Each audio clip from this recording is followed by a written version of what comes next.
Hello students, welcome to history class 12th. Discussed about the religious ferments and the we will discuss about the growth of Sufism. तो पहले हमने पढ़ा था कि हिंदू धर्म क्या था, मुस्लिम धर्म के बारे में लोग क्या जानते थे और कैसे पहचानने लगे मुसलमानों को। अब हम पढ़ेंगे ग्रोथ ऑफ सूफीज़म। सूफीज़म में क्या था, इस्लाम में क्या था कि पहले लोग कुरान को मानते थे, लेकिन सूफी जो थे, Sufis turned the asceticism and mysticism in protest against the growing materialism of caliphate as a religious and political institution.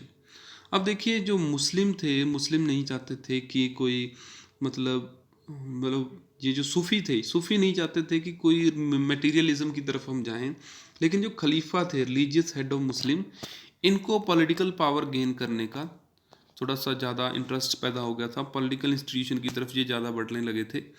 इसकी वजह से जो सूफीज़ थे, इनसे प्रोटेस्ट करने लगे। उन्होंने इनकी जो डॉगमेटिक प्रोसेस थी, जो लोग अपने तरीके से कुरान को इंटरप्रेट करते थे और सुन्ना को इंटरप्रेट करते थे, थियोलॉजियंस थे बहुत सारे, उनके खिलाफ ये मूवमेंट चलाया, सूफीज़म चलाया। तो उन्होंने कहा, instead they laid emphasis on seeking salvation through intense devotion and love for God by following his commands. उन्होंने कहा कि देखो, साल्वेशन कैसे मिलेगी, मतलब अपने आप को कैसे भगवान तक पहुंचाया जा सकता है। उन्होंने कहा कि अपना डिवोशन और लव होना चाहिए गॉड के प्रति, and following the example of the Prophet Muhammad, whom they regarded as a perfect human being. The Sufis thus sought an interpretation of Quran on the basis of their personal experience. देखो, personal experience जो कहता था Sufis का, उसके according वो कुरान को interpret करते थे। वो कहते थे कि प्रॉफिट मोहम्मद जो हैं वो एक परफेक्ट ह्यूमन बीइंग थे, जिन्होंने एक बहुत बड़े समुदाय को अपने पीछे लगाया था और उनको एजुकेट किया था। तो उसके बेसिस पर वो जो जो सूफ़ी हैं, सूफ़ी लोग जो हैं वो खलीफेट से प्रोटेस्ट करते हैं। तो सबसे हम पहले पढ़ेंगे कि सूफीज़म में क्या होता है। खानका होती है जी, खानका मतलब जो रिलीजियस प्लेस होता है सूफीज़म का। By the 11th century, Sufism evolved into a well developed movement with a body of literature on Quranic studies and Sufis practice. Institutionally, Sufis began to organize communities around the hospice और खानका, controlled by teaching master शेख। कहते हैं कि well organise movement बन गया सूफियों का। सूफी कहाँ क्या, उन्होंने क्या बनाया, एक हॉस्पिस बनाया, एक आश्रम बनाया, जहाँ पर उसको आश्रम को नाम दिया गया खानका, और उस खानका में एक शेख होता था।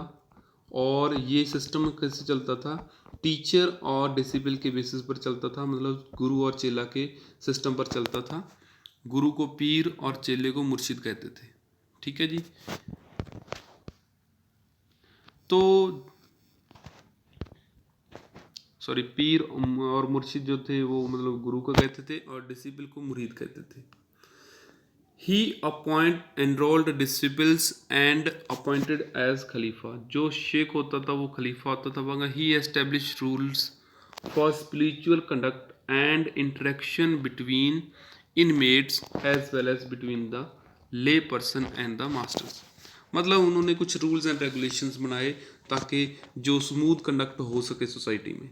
जो उनके आने वाले, जो हॉस्पिस में आने वाले जो लोग हैं, इनमेट्स हैं, जो मास्टर हैं, उनके बीच में कम्युनिकेशन कैसा होना चाहिए, ये उन्होंने रूल्स एंड रेगुलेशन बना दिया। Sufis silsila began to crystallize in different parts of the Islamic world around the 12th century. The word silsila literally mean the chain. अब सिलसिला का मतलब होता है चेन। उन्होंने कहा कि ये कंटिन्यूस चेन है, link between master and disciple, stretching as an unbroken spiritual genealogy to the prophet Muhammad. उन्होंने कहा कि ये एक चैनल है नॉलेज का, गेन का, स्पिरिचुअल पावर का, जो प्रॉफिट मोहम्मद से शुरू होता है और शेख से होते हुए डिसिपल तक पहुंचता है, एक प्रॉपर चैनल उन्होंने बताया। ब्लेसिंग जो हैं वो कहाँ से चलती हैं, प्रॉफिट मोहम्मद से चलती हैं, वहाँ से चलकर ये डिसिपल्स तक पहुँचे शेख से होते हुए। Special rituals of initiation were developed in which inmates took an oath of allegiance, wore a patched garment and shaved their heads।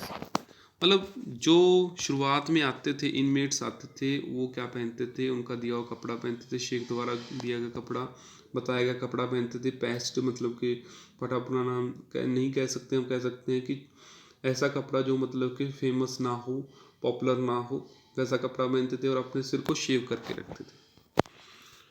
Sheikh की डेथ के बाद वहाँ पर एक टॉम्ब बना दिया थी जिसको दरगाह कहते थे, और ये डिवोशन का सेंटर बन जाता था। जहाँ पर शेख की डेथ हुई वहाँ पर दरगाह बन गई और बहुत सारे पिलग्रिमेज के लिए लोग यहाँ पर आते थे।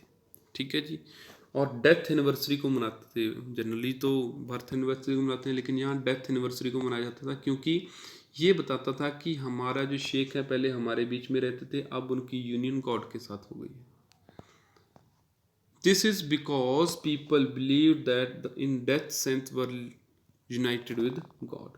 तो मतलब वो लोग समझते थे कि गॉड के साथ यूनाइटेड हो गए हैं जो उनके शेख थे। तो एंड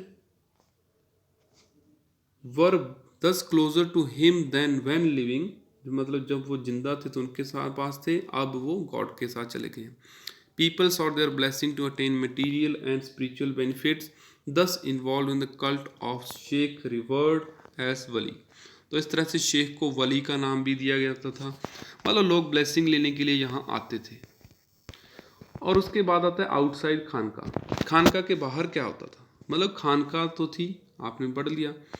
कुछ ऐसे थे, मैनी स्कॉन्ड द खानका and took to mendicancy and observe celibacy. कुछ लोग ऐसे थे खानका को नहीं मानते थे, वो भी सूफीज थे। एस्टिसिज्म वो भी प्रैक्टिस करते थे, मिस्टिसिज्म वही भी प्रैक्टिस करते थे। उनका नाम रखा गया कलंदर, मदारी, हैदरी और मलंग्स, ये नाम दिया गया उनको। देखो, because their deliberate defiance of शरिया they were often referred to as बेशरिया। मतलब वो शरिया को नहीं मानते थे इसलिए उनको बेशरिया कहा गया, और जो सूफी शरिया को मानते थे उनको बाशरिया कहा गया। तो इस तरह से ये आउटसाइड द खान का हमने पढ़ लिया। अब आता है जी चिश्ती खान का।